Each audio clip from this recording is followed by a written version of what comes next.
Hey, welcome to Molar Mass to Mole practice number 3, problem number 6. So if we read the problem, it says how many moles are in 68 grams of copper 2 hydroxide. So one of the first things that we have to do is we have to figure out the formula for copper hydroxide and figure out the significant figures that our answer actually has to be in. So in this case, we have 68. So we're just going to go ahead and shove that the number of significant figures is 2. So that's how many our answer needs to be in. So now we got to figure out copper 2 hydroxide. Well, I see the Roman numeral 2. That Roman numeral tells us the charge of the metal, in this case the copper. So we're going to just go ahead and flop up there what that charge is, and we know that it is it's a 2 plus. Now our hydroxide, we don't know what that is. So we have to figure out what it is. And from previous questions, we should know that hydroxide is a polyatomic ion. So let's go ahead and go to our packet and scroll all the way to the back to our polyatomic ions, all the way to the back. And now we have our polyatomic ion sheet. Now we got to find hydroxide. So the way to find hydroxide is, again, just typically alphabetical order. Sometimes it's not, but we'll find it right here. Look at that, hydroxide. It is OH and it's a -1. So we're going to go back to our packet, or to our sample, and we know that it is going to be a 1 minus. Now again, the plus or minus can be front or behind the ones. I really don't care which way you put them, as long as you know that there's a charge associated with them. Okay, these do not match. So what do? We crisscross. So we're going to put a 1 over here for copper. So I need 1 copper, but I need 2 hydroxides. So when we go ahead and write this out, we're going to put Cu for copper. Now again, if you don't know what the symbol for copper is, you need to look at your periodic table. Then we're going to put in parentheses OH for hydroxide, because I need 2 hydroxides for 1 copper. So again, this would be the 1, and we would put a 2 right here, and now we could see that we need 2 hydroxides and 1 copper.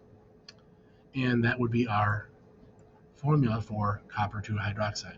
From the formula, we need to calculate what is the molar mass of copper hydroxide. So we're going to go back over here, and we're going to put down all the elements that are in copper 2 hydroxide. So we have copper, and we have oxygen, and we have hydrogen. Okay, so now we have to figure out how many do we have of each one within this. So I'm going to look at the subscript right here for copper, and there is no subscript, so that means we only have 1 copper. Oxygen, we have 1, but that is in parentheses, and we have a 2 on the outside, so I have 1 2 times. So we have 2 oxygens. So how many hydrogens we have? Again, we have 1 as a subscript down here, but we have that 2 times. So we have 2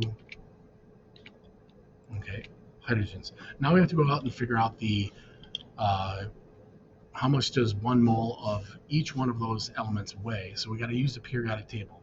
I'm going to go ahead and shove in. I know that hydrogen is 1, and I know that oxygen is 16.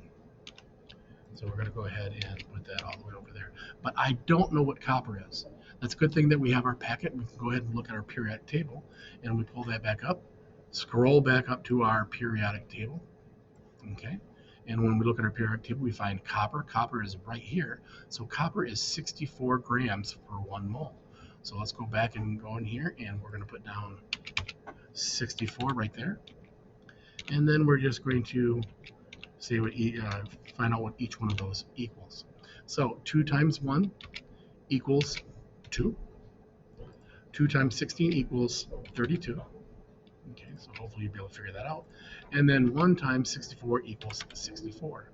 And then with this, we know that we're going to have to figure out the molar mass. So we're going to put molar mass right here, and that is going to equal the total of all these things combined. So we'll go back over to calculator, and we can put in our calculator. 64 plus 32 plus 2 equals 98. But let's double check that again. As always, 64 plus 32 plus 2 equals 98.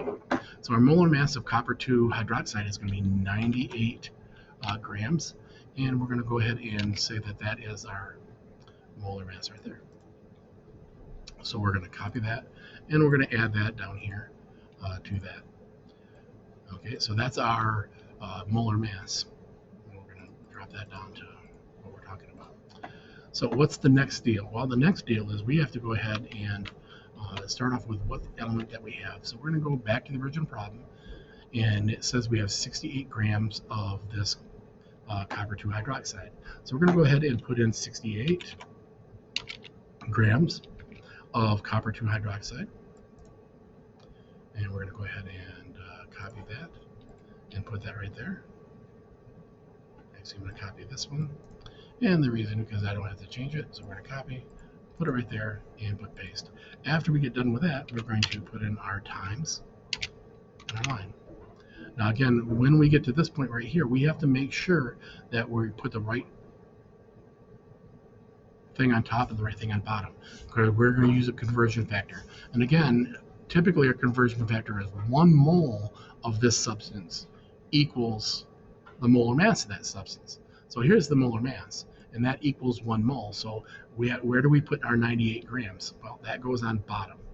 So we're going to go ahead and cut this. Oops, not cut it. I'm going to paste it back there, and we're going to paste it right here. And I'm just going to paste it right there. And then we're going to put, that's going to equal, what is it going to equal? Well, it equals 1 mole of that substance. Okay, so we're going to go ahead and copy that again and put that right there.